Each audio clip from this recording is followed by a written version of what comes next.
he first visited us, as you remember, as a CELS lecturer in February of 2013, excuse me, and he's returning now as a visiting fellow in our research center upstairs for the month of May. So I think it's also fair to say that this project is really an outgrowth of your previous project, or at least a kind of natural continuation. If you recall, his topic back in 2013 was the diffusion and Prussianization of French style in 18th century Potsdam, actually by a Swiss architect designer who was working for a king who was extremely obsessed with French style and wanted to domesticate it. And today he's going to explore a different vector of diffusion or transformation of French style, this time to the southwest, towards Madrid, in the person of Mattia Gasparini, an Italian-born designer who was working for another Francophile king, in this case Bourbon, King Charles III of Spain.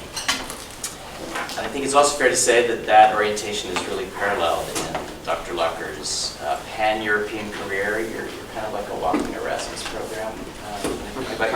It still lives. It's going on. He's a native of Berlin, began his education as a cabinet maker in the woodworking schools in Neustadt and in Freiburg, and he passed his Gesellenprüfung in China Handwerk in 1998, then spent a year as a journeyman in Greece. Then earned his bachelor's degree in art history at the Freiburg's Albert Ludwigs Universität, his MA in art history at the Freie Universität in Berlin, and his PhD at the Technische Universität in Berlin.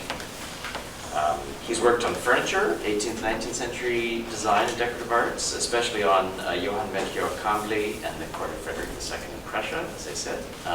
Has held fellowships at the Sorbonne, the Deutsches Forum in Paris, teaching appointments at the University of Liverpool, St. Louis University, Madrid, now in Barcelona. Pompeu Fabra University and CIE. And CIE, both in Barcelona. I should say also that his interest in the Baroque as a language of power extends also to 20th century revivals, and has published a little bit on the Baroque revival of Francoist Spain as a national kind of culture motif. But we're going back to the 18th century today. Exactly. So, take it away. Okay. First of all, thank you very much. Thanks, Jeff. Thanks also, where is she, Laura? Over there. So thanks for organizing my stay here.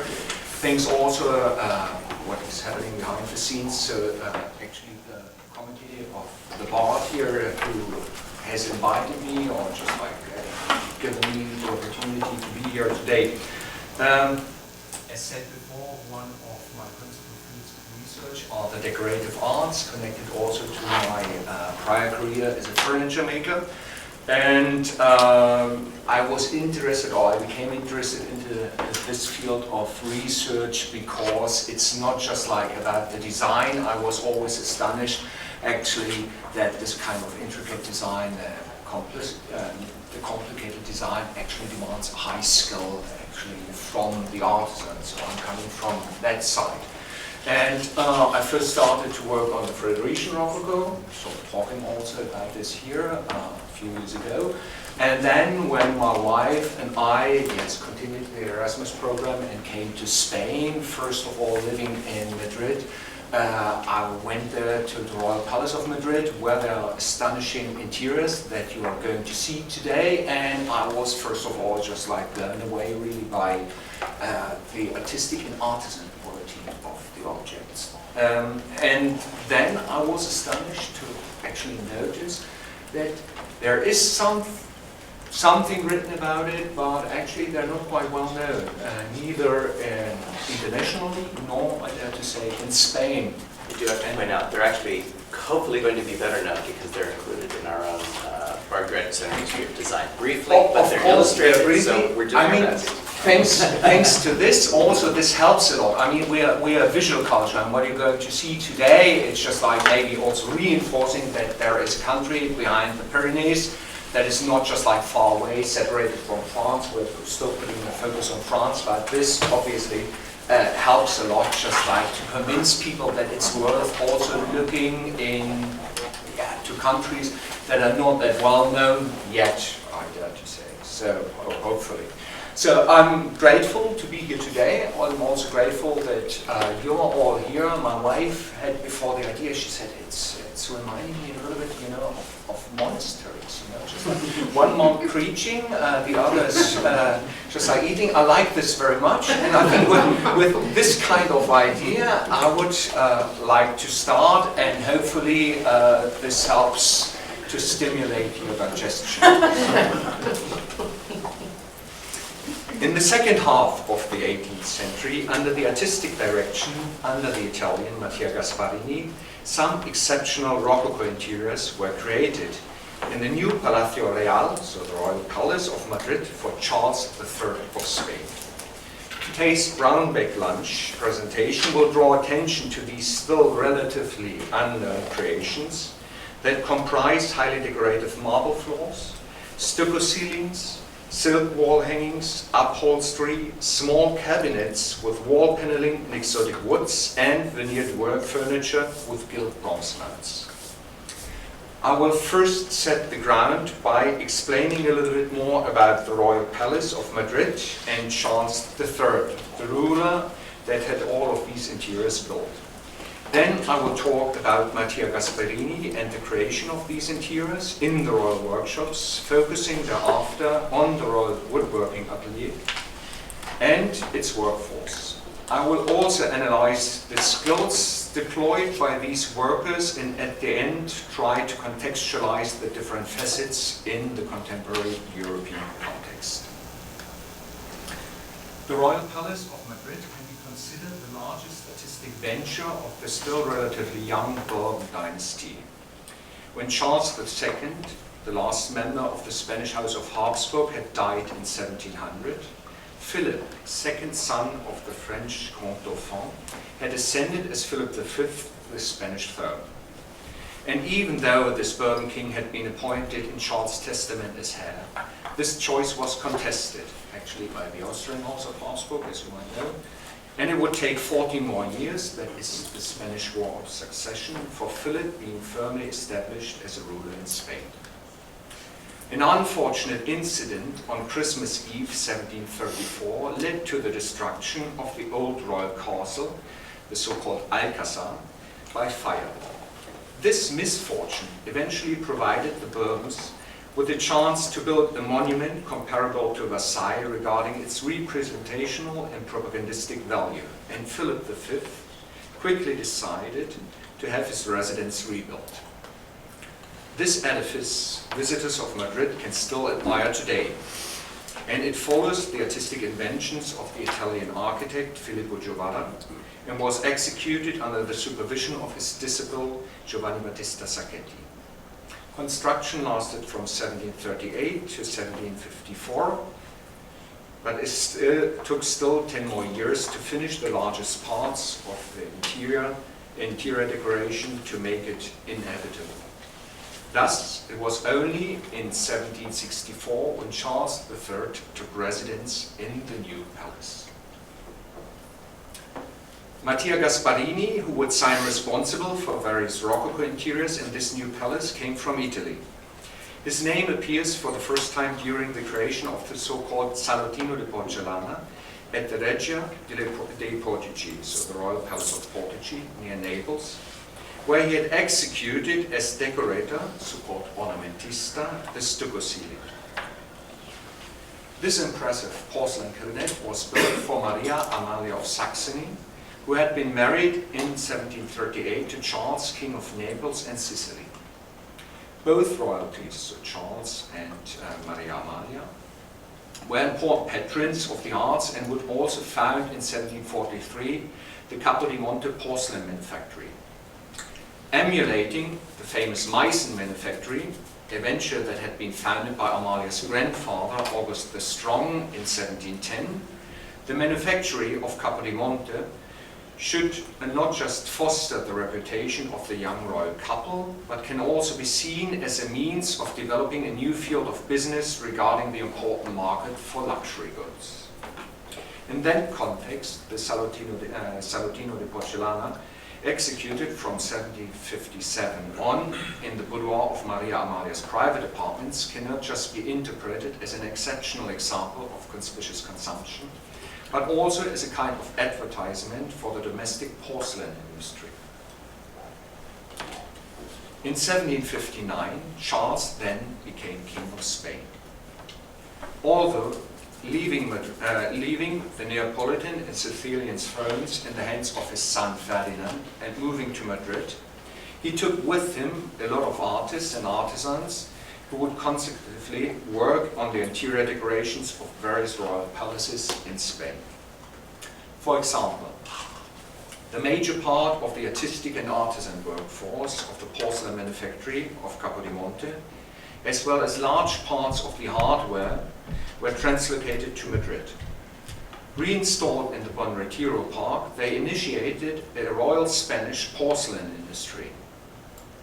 One of the early works of this Bon Retiro manufactory was complete recreation of the Capodimonte cabinet at the Royal Palace of Aranjuez, not far from Madrid. Around the same time when the works on the cabinet on Aranjuez started, that you can see here, Mattia Gasparini appeared also in Spain. On January 13th, 1760, he received per royal order the position of Pintor de Camera, that is a court painter, that went with an annual payment of 18,200 reales, a sum that was even augmented in 1769 to 24,000 reales. As Charles III arrived just 1 month prior, as Charles III arrived just 1 month prior in Madrid, Gasparini might even have accompanied his king on his way back to Spain. However, although it is clear that his talent, visibly already in the ceiling of the porcelain cabinet near Naples, was responsible for his ascent, no documents prove his participation at Aranjuez.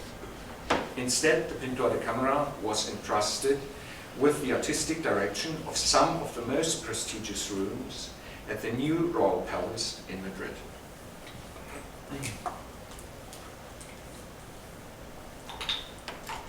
In 1761, the execution of 3 cabinets started.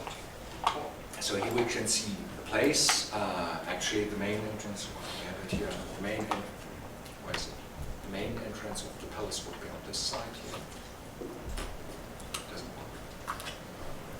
So where's number 4? There is the main entrance actually with a huge square, interior courtyard, and then you have actually there on the lower part these 3 small cabinets that were used by Charles III as studies.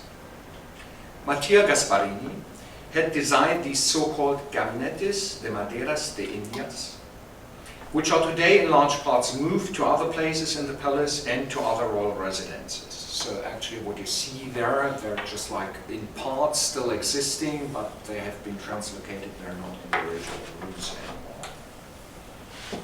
They comprise veneered wall paneling of exotic woods, that is maderas de Indias, so exotic woods. Indias, you know, just like the Spaniards wanted to discover, Columbus wanted to discover the Indies, therefore Indians, so all of this gabinetes de Indias, referring to the woods that were brought from the colonies.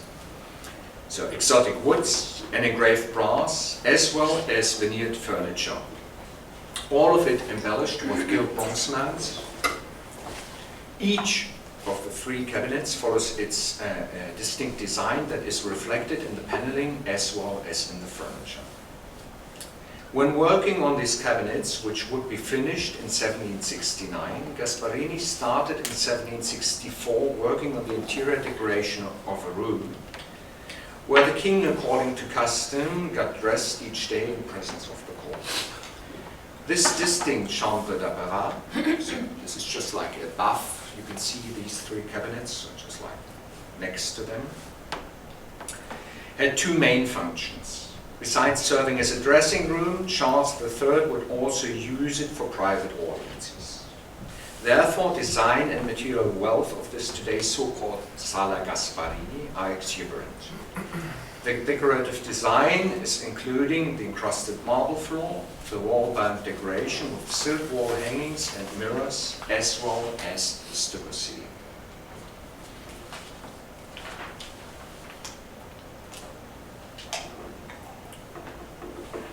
for example, here you can notice the very floral and picturesque appearance, so spanning over the floor, over the walls, and also including, of course, the ceiling itself. A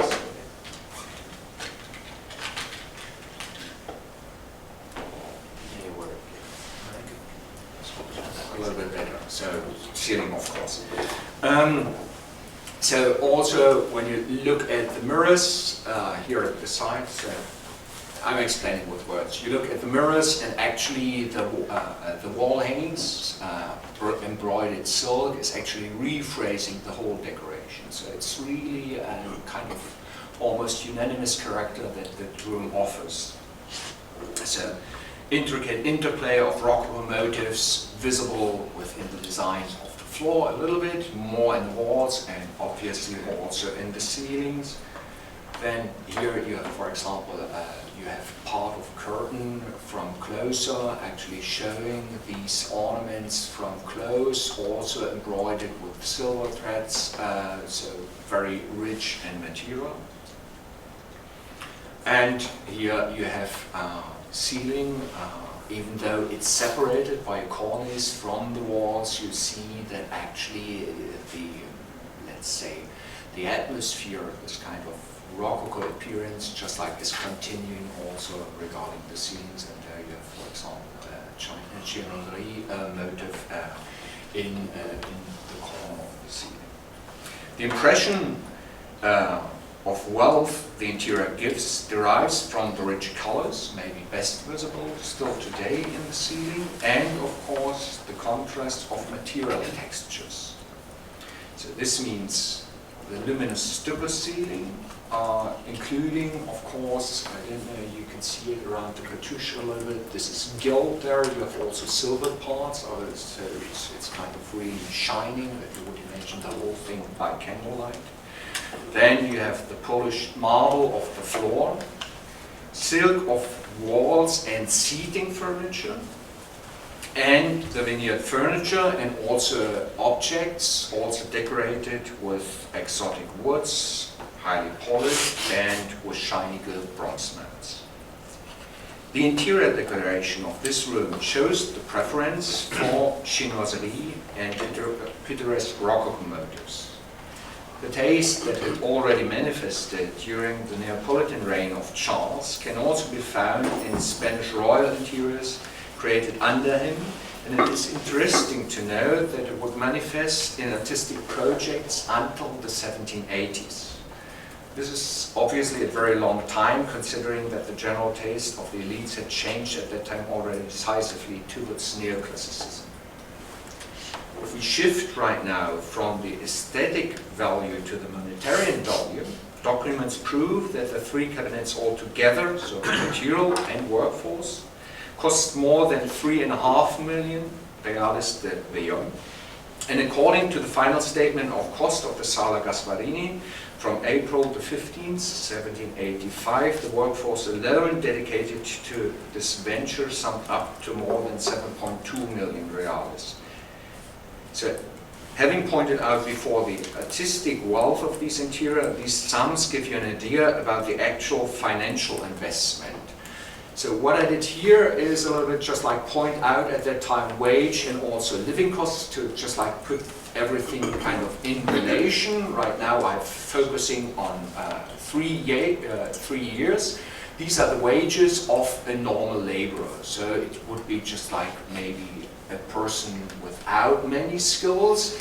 The wage that he would receive per day could be translated over the whole period of the 18th century into just like what do you say, into 3 to 5 loaves of bread, so to sustain his daily living, to also nourish his family. Translating this maravedis into reales, this would be 140, would be a little bit more than 4 reales. When we consider then a yearly wage of a worker, and we would think about as a person working every week during a year, also 5 days a week, then he would have earned 1,040 reales. When we right now would take the costs that I have mentioned here, just like the working costs, of the labor cost of the Sala Gasparini, this whole thing would translate into the years of wages, yearly wages of 6,951 workers. Obviously, not so many people worked on this. These were skilled workers, so they would receive a higher payment. So these different aspects provide a picture that show the interiors as objects of conspicuous consumption. Obviously, a lot of money is spent on them.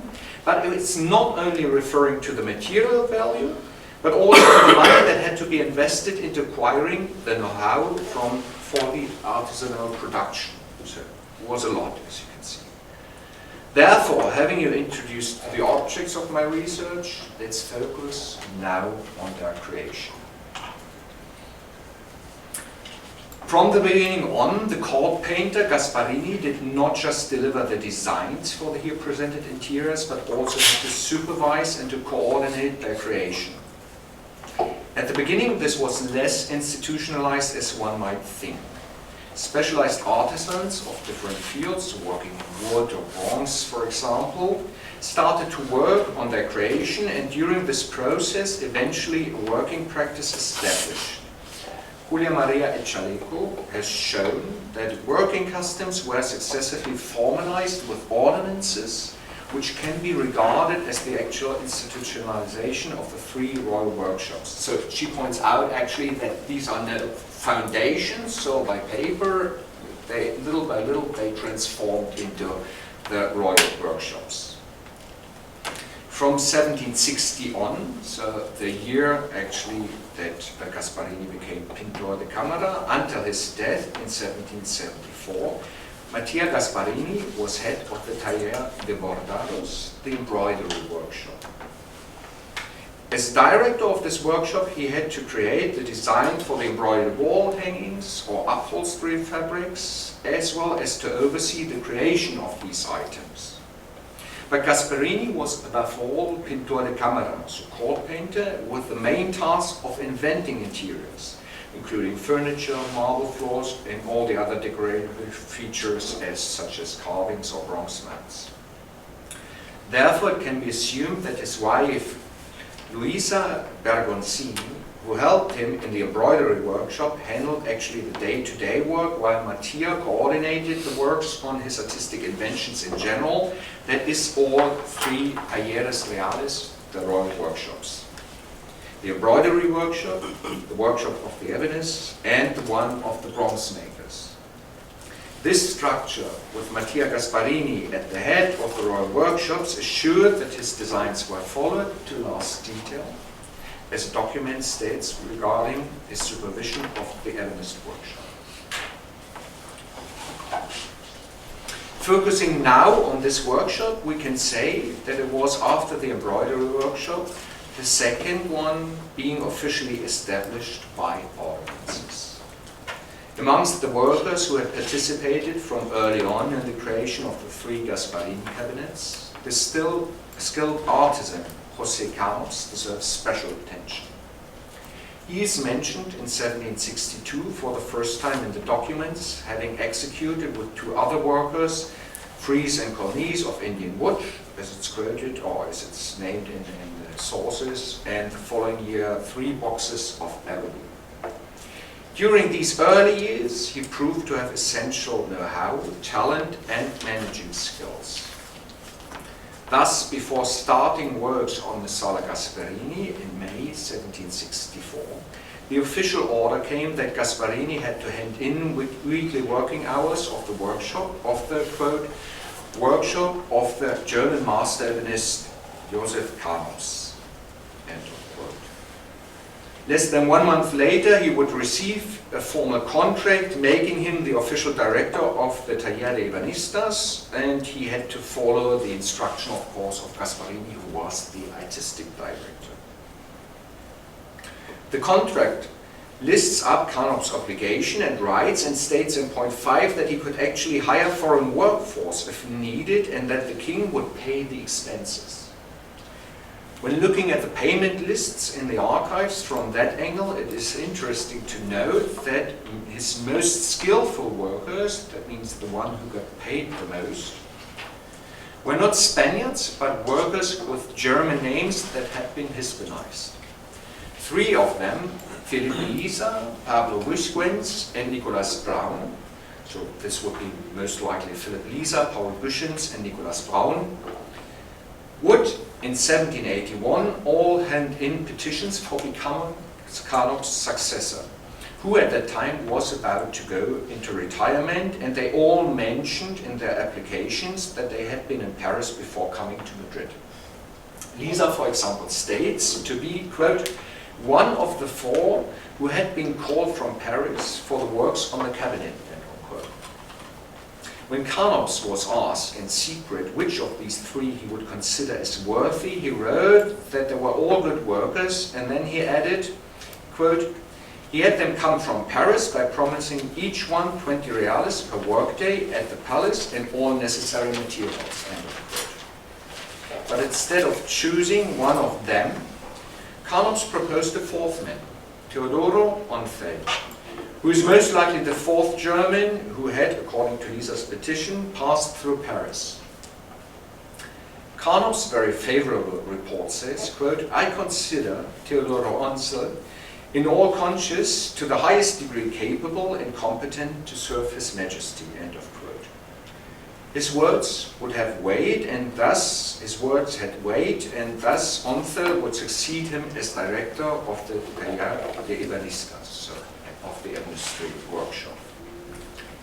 Even though Onfeld seemed to have been the best choice for directing the workshop, the objects we have seen so far should be taken as proof for the skills and constructional know-how of all of these workers. If we look, for example, at this chest of drawer, we cannot just find different exotic woods in the veneered surface, but also engraved brass inlays. Here, so in the upper drawer, you could see there the birds and these floral motifs. This object, of which actually 2 more or less similar versions exist, one is a little bit wider, and also several objects, so it's just, even though including an important part of metal decoration, it is obviously that they were not conceived in the manner of André Charles Boulle, so I'm talking about this because of the brass in there, obviously, and no contrepartie or brass veneer are known. Its surface is rather a combination of different techniques and patterns that were combined, such as parquetry, marqueterie à la peinture en noir, sculpted veneer. So here, for example, you see in the black part, it's just like in low relief, a little bit carving. So if you would take it from the side, you would even see it better, but I think with a little bit of fantasy, you can imagine this. And then, of course, also the still engraved brass. Due to materiality and decoration, which include also sculpted and gilt bronze mounts, here I have to show you 2 pieces of seating furniture. These objects created under Gasparini's tutelage fall into the 3rd and most important category of immeuterie that Jacques-André Roubaud describes in his work L'Art du Menuisier, which he considered, quote, alone worthy to decorate princely apartments or at least their furniture, end of quote. According to Roubaud, who compared all immeuterie techniques, the knowledge of that kind of production, quote, demands the highest degree of neatness and precision of the worker, if not to say the artist, who has to show a lot of experience in his practice, as well as a large amount of theoretical knowledge, end of quote. Actually, Roubaud speaks of infinité de connaissances théoriques, so it's not like just like the large amount, it's just like infinite amount, so to say.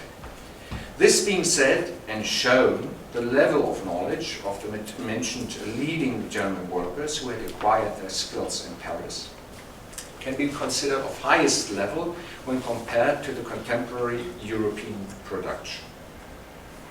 With that many workers from German-speaking countries, it seems logic that the Taller de Ebanistas is often mentioned as Taller Allemand or Taller del Ebanista Allemand in the sources, so workshop of the German.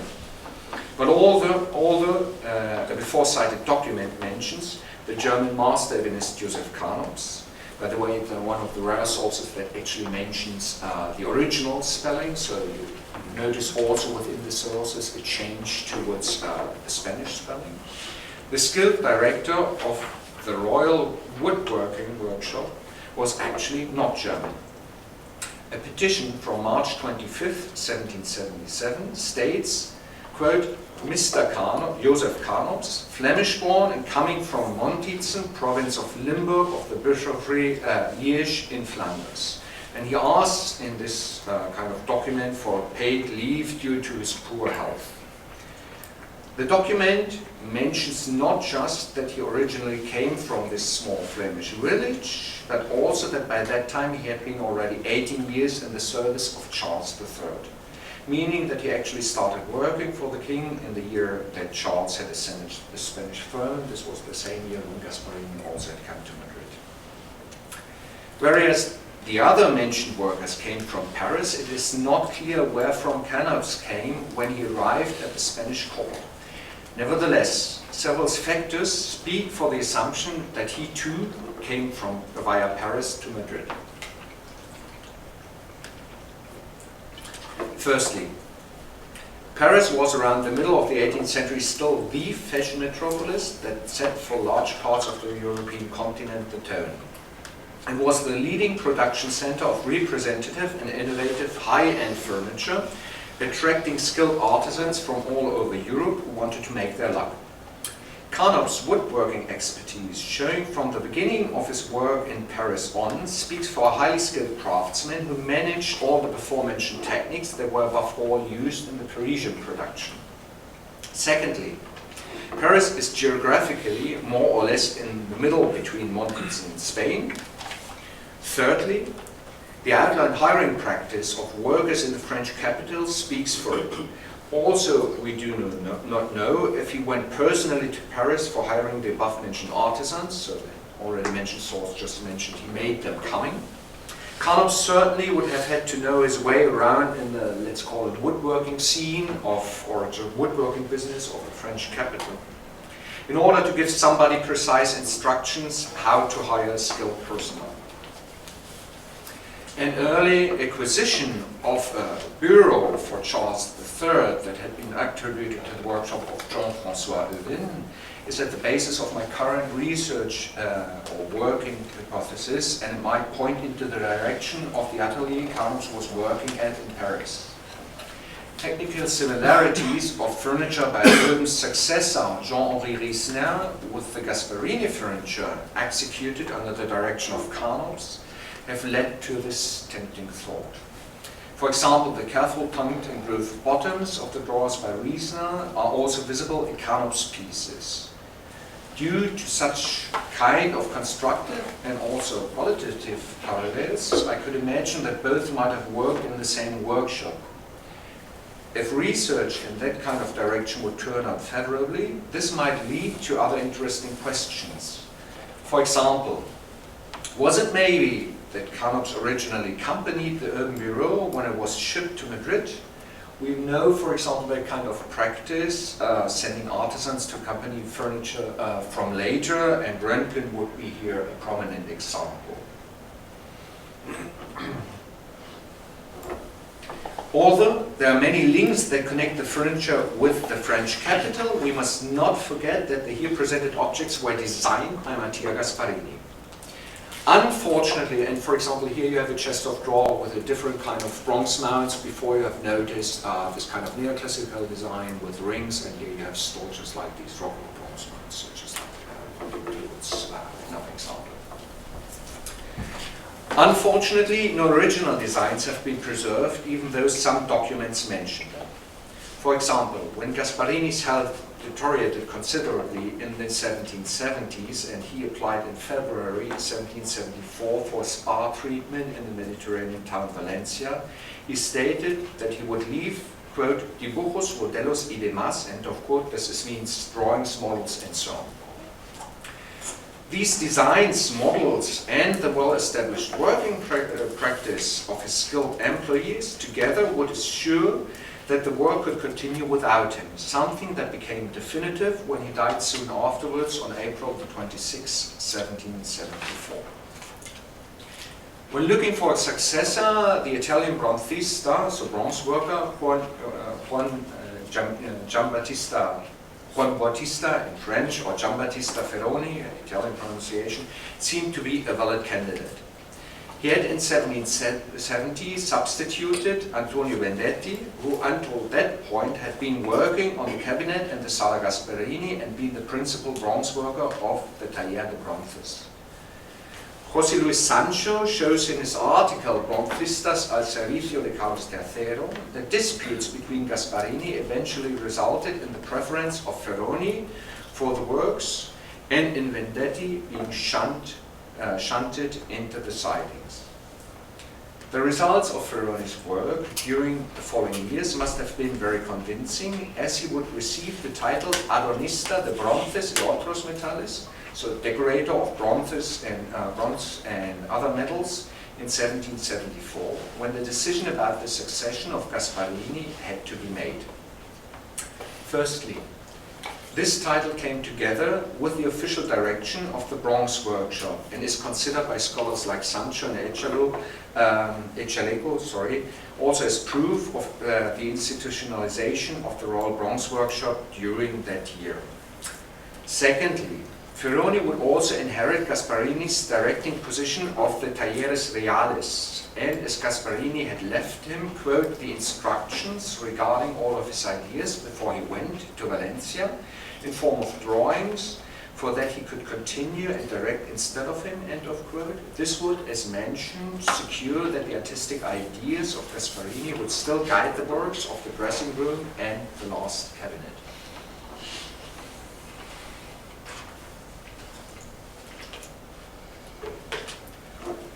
Several things have already been said contextualizing the Gasparini interiors in the European context, as for example the workers who had learned in Paris and therefrom resulting similarities in constructive solution with French objects. Another comparison can be made with other latitudes regarding the mentioned long-lasting presence of the Rococo. For example, parallels between the royal interiors of Spain and Prussia at the same time are visible, as the taste for the Rococo interiors at both courts seem to have been very strong at a time when already neoclassicism was on the rise. This is not just interesting from the Spanish perspective, but also the other way around, as the Friderician Rococo is most of the times interpreted as a case apart that had its foundation in the Prussian king's preferences of the goût à la française. These parallels seem to shed a different light on the Rococo in general. Although specific royal preferences, as well as the knowledge of the artistic and artisan workflows, have certainly played their part, the parallels point into a certain direction. Could it be that the Rococo, in particular at royal courts, has persisted longer than we have thought? In that context, it might be interesting to note that also scholars on the Marie-Theresian Rococo interiors, for example, Vienna, are not unanimous about the creation dates of certain projects. And I'm, for example, very curious that I think this year the Austrian Academy of Science will publish a book regarding the Hofburg at Vienna, and hopefully also some of these features will be covered within this publication. Actually, time will show that there are even more examples like the Gasparini or the Friderician Rococo interiors, and maybe one day we might even talk about a long Rococo, extending the years of that art period that is still in its definitions largely influenced by a French perspective. The red thread that could guide that kind of interpretation would rather focus, or even more than now, on an overlapping and maybe influencing of Rococo and Neoclassicism, and an eventual fading out of the Rococo. The late preference of the Rococo at some royal European courts, so it's not all interiors, but a certain amount of interiors, could be maybe explained for the stronger theatrical element favored by the old regime, whereas the new turn towards antiquity was incited by various upper echelon players of the uprising bourgeois classes. The aspect of accelerated conspicuous consumption that built out during the Rococo would not just lead to the neoclassicist fashion, but the material and functional markers of Rococo furniture would also bleed into the revival of antiquity within interiors. I hope that this Brownback lunch here at the Bar Graduation Center has given you a certain insight into an interesting field of research in the country behind the Pyrenees that has been, especially regarding 18th century and Rococo interiors, often neglected. On the basis of archival sources, this talk has introduced you to some major players that participated in the creation of important Rococo interiors that had been invented by Mattia Gasparini. It has shown, I think, that under the Gasparini label, many skilled artisans, Spaniards as well as foreigners, have to be considered. I was focusing right now on the foreigners to make a certain point. The realization of the artistic inventions became possible with technical skills that this talk has just superficially outlined, but that are, in my eyes, essential and often underestimated. The advancing knowledge about these skills and techniques provide a chance to learn more about the objects and the context of creation. Hence, it is not just important to consider the tools of the art historian when analyzing the objects, as for example stylistic aspects or the interpretation with help of archival sources. We should above all not forget to consider the technical aspects of these works and the expertise of those who can help us to grasp the artisan angle. And here I'm talking about, the curators. And this is, for instance, just like right now in second edition, a book that was published, also written by Ralf Buchholz, the curator, and also Professor Hans Michaelsen, a very important book in my eyes, talking about the coloring of wood through the ages. And they also provide within this publication, for example, original sources. So I think it's really a manual that you can work well with, and hopefully maybe it will be translated one day into English. Art history is not really a field for lone warriors. And the more the whole field of art history advances, the more likely the knowledge fans out into neighboring disciplines, and one's knowledge covers only even a smaller piece of the cake. This being said, I'm really looking forward to questions, comments, critique that might help this here presented project. So this is work in process to advance in the direction that implicitly have been pointed out in this talk. Thank you very much.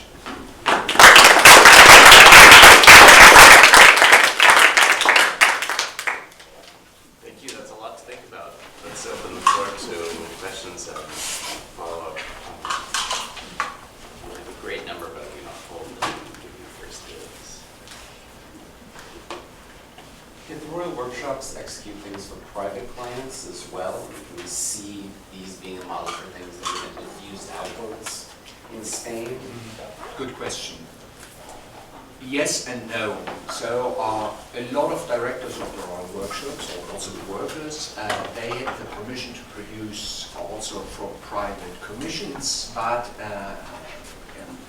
effectively they didn't have the time. So they were, most of them, let's say 95%, occupied with this work, and therefore we have not a lot of pieces known that are actually being executed for other commissions. The other thing is that we're actually talking here, when we're talking at the Spanish Royal Court, actually also about objects that have been produced for royalty that in the Spanish context have to be seen also as kind of, foreign monarchs in a certain sense. So this was a style that was established in Madrid, focusing on Madrid, and also the court in Madrid, not living directly, but the nobles around the court, they were just like having consuming that kind of furniture and interior decoration. If you go to other parts, for example Barcelona, to the south of Spain, it looks completely different. So this kind of preference of, let's say, kind of French inside style, but that nevertheless comes in that context also a lot from Italy. This was mainly based in Madrid. The time didn't permit a lot of production for consumers outside the court, even though there are some cases known. I think with this it answers your question. No? So not much of a knock-on effect in terms of discernible changes to No. taste of the drip. No. No private imitations of the Sala Gasparini. It'd be hard to do. It's nice. For example, a few years ago, thanks to Wolfgang Kutte, he told me about, for example, one hanging board, also bookshelf that was sold at the DIFAF by Hobbs. I have some more images. Just like wanted to show you what I'm talking about. Yeah. This one here, for example, this one was sold. So this obviously also, when you compare this, I don't know, to certain objects, also from the general form and also from the design, fits very well. And this is an original piece. From time to time, other pieces appear on the art market, and for example, I know also about chest of drawer that actually is featuring the wall paneling of one of the Gasparini cabinets, and I'm very suspicious about the originality of this piece. It rather seems like a pasticcio, most likely a wall paneling somewhere, and as also Jose Canop's Gasparini right now, you know, they sell very high, between 50,000 and 100,000, so it's just like take another piece, glue the veneer on it, and then make it more valuable. So these pieces are very rare, so regarding Gasparini, when they appear on the art market, also due to the fact that not very much was produced. It was the largest part of it, 95%, was actually produced for the royal household itself. So could you go back to the full view of this? Thank you. This one. That's fine. Any of them. I mean, I think for a lot of us, looking at this material, and I mean, I had this experience when I was trying to find enough about it to write a paragraph for the history of design, that, you know, it really does make you question the whole rubric under which we have to look at this, and your work gets to the heart of that. And I guess my question to you is, you know, the picture that you painted is very much of wanting, you know, Paris fashions, Paris styles, Paris technology, you know, Paris training, and yet this doesn't look anything like Paris. It just doesn't look anything like it, and it looks more like, I don't know, Turin or Piffetti or Belter. You know, Belter. I know. I was looking at a lot of this stuff. I thought, wait, that's 1860s though, surely, you know, but it's not. It's 1760s. So I guess I want to know, from your perspective of having looked at this and also in the post-Dom context, just in a nutshell, what makes it look so different? Why is it different? Is this an attempt to create, you know, a domesticated, recognizably different version of an international court style? Is it an attempt to highlight Spanish materials? If you didn't talk about the floor, for instance, I was wondering, you know. That's no, you mentioned Piffetti, and that's exactly what we asked if there's any Savoy influence, because the floor is The floor makes one thing, yeah, sure. And also the whole kind of Italian. gestalt of this room where, you know, everything creeps from one service to the next. It just makes me wonder, is it, so the way you ended was very interesting, I think, gets to that point. Why do we see still in the 1780s investment of massive amounts of resources in a style that is not longer in the vanguard? What is the heart of it? This is one aspect. The other aspect, And you never mistake that for Paris. I'm sorry. no. The point was also, and I didn't just like stress it really. I mean, there are references to Paris, but obviously stylistically not. Gasparini came from Italy, he came from Naples. Therefore, you have also rather references to Italy. So I think also, generally speaking about the Rococo, it's really, we have a French focus. Also, if you look what happened, last year or the last 2 years. There were in Paris, some just like about the origins of the rocaille, also in Lausanne, just like congresses, symposia are organized, also leading figures like Peter Fuhring involved. But I think we just like, in a certain way, have to disconnect from the idea that everything is French-based. Doesn't look Neapolitan either, though. No, but there you have rather, for instance, also geographically, you have a connection, for example, to Italy. With Savoy, you have also rather geographically maybe there a connection. And these are just like two influences. Right now, until right now, we focused on Paris. Right now, therefore, here with Gasparini, you have then a kind of Neapolitan connection. What if there were even more? For example, if you think about the Frederican Rococo, Johann August Nahl, he traveled throughout Italy. You have different places where he has been, and the only publication that I know is from the first half of the 20th century.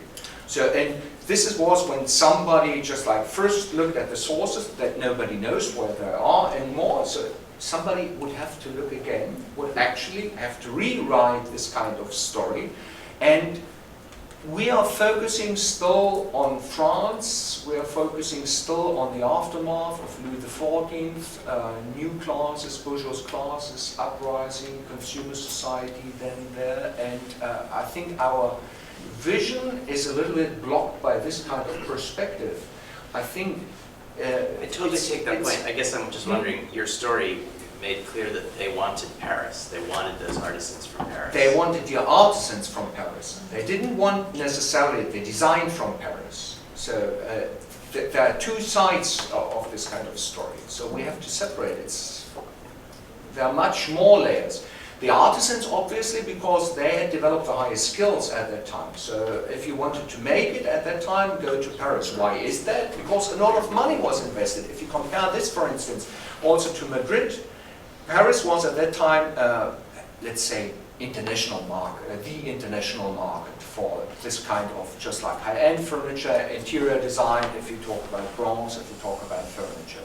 So why is that? Because also money business developed there within this field, and a lot of people and new classes try to compete with the old classes, and then an accelerating of the fashion started. So this was a very favorable climate for this kind of production. When we look at Madrid, the court was at first the only just like customer who would consume these kind of goods. And within the context, I pointed out, so it's kind of new dynasty. Philip V was born in Versailles, so you have the royal palace. You have, for example, also the palace of Ildefonso La Granja, San Ildefonso de la Granja, near Segovia, just like a kind of recreation on smaller scale in certain facets of Versailles. For example, the Latona fountain within the park. So it's a kind of reminder also of Philip, just like of his youth, and also looking at Versailles, okay, I'm trying to install something like this. And then his successors also would follow in this path. And for example, Charles III, at first, I think he was thinking about just like staying for the rest of his life in Naples. And then his brother died, and then he had to switch, countries. And therefore, first of all, his ambition, I think, was also, and I showed you this porcelain cabinet at first, the first one, the Saladino, was to install something there in Naples and do something for his name and also for the industry then there.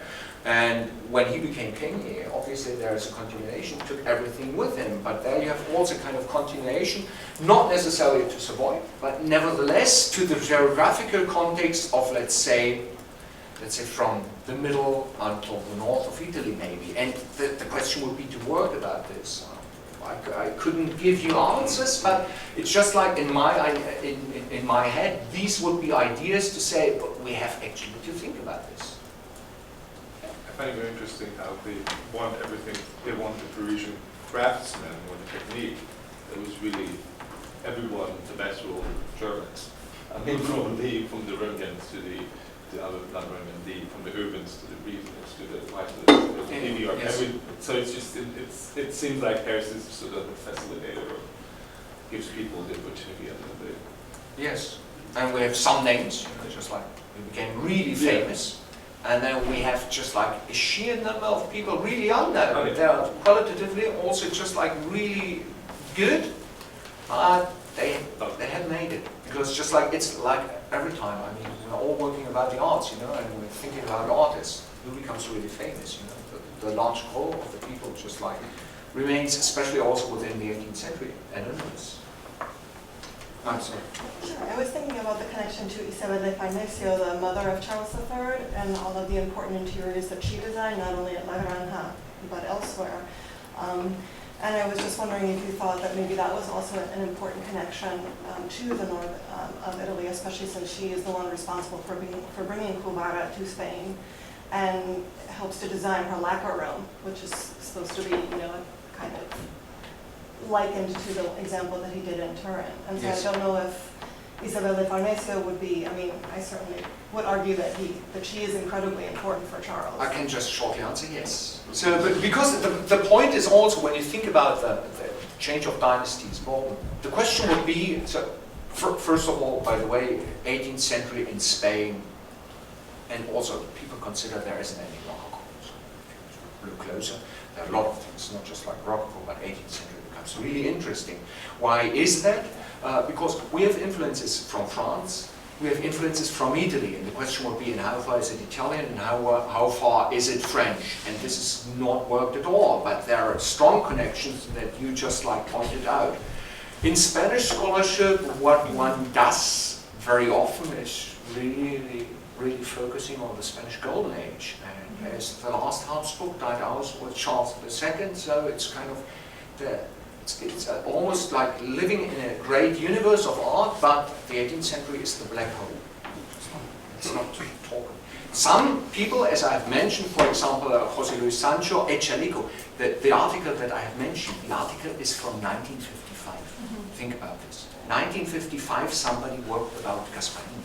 Would this be possible in Paris? So it's just like, if it would be Paris, there would be a lot written about this. So it's still it's virgin. It's a virgin field, so to say. And again, these connections that you have pointed out, yes, sure, for sure. Well, even to someone like Giuseppe Ricci, right, who's the one responsible for the porcelain room at Aranjuez. I mean, I think these are going on, they are being built at the exact same time in the 1760s, so there's clearly a wonderful sort of cross-fertilization Yes. In terms of different media. Yes. Thank you very much. It's a very good point, very good point. I wonder if it's worth taking into account who was being commissioned to do ceiling paintings in the Royal Palace in Madrid. And the most prominent magnates, Tiepolo, Giaquinto.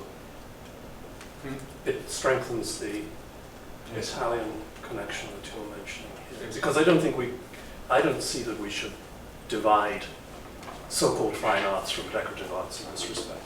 No. For example, the porcelain cabinet of Aranjuez, if we follow you on his argumentation, he thinks of the Tiepolos.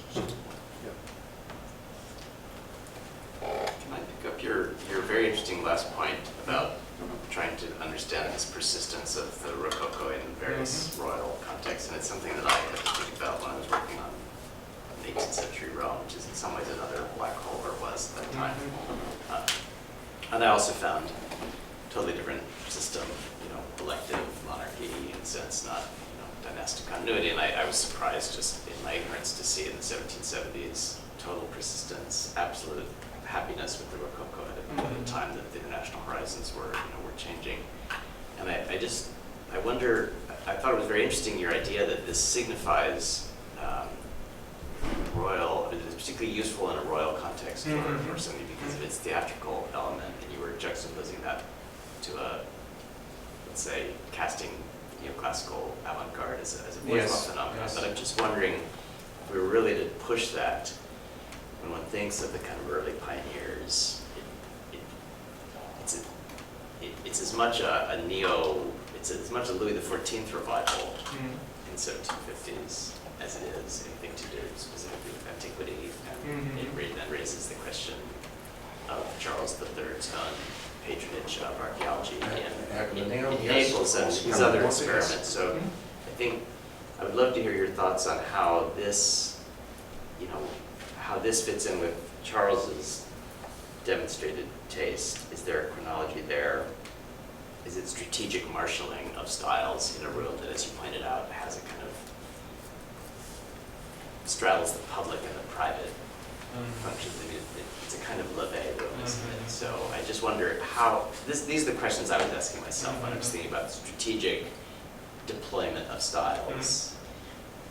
And especially in this moment in the 1770s, when rulers seem happy to balance things that we naively think of as contradictory, even they were in no ways contradictory in their minds. It wasn't that one style replaced another, but they were useful for different things in different settings. It's really a question of decorum. So I just wonder, how does this play into your story in terms of the palace itself, or Charles III, or social?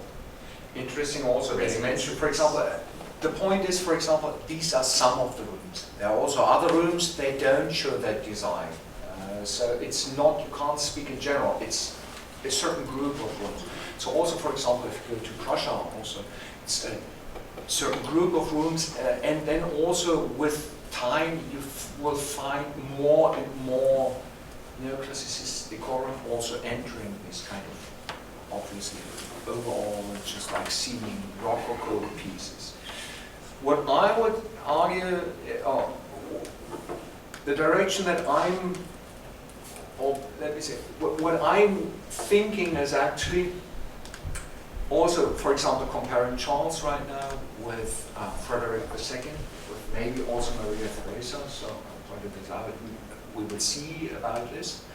Also maybe with Rome, that we actually think about also maybe monarchs that also have lived through or have seen the Rococo fashion as something very, let's say, valid, usable at that time, who had also kind of passed maybe their youth within that period, and who had a certain kind of fascination, who later on would also have to acknowledge there is a kind of new fashion, but maybe their personal taste would lie within this fashion, and also intellectually they would think about this kind of, this is connected to actually a continuation of rather theatrality of the old regime, be it the aristocratic Baroque, or in Rome the religious Baroque, so of values that came from on, and the other thing would be seen also the kind of intellectual values of the neoclassicism that were at first frowned upon, maybe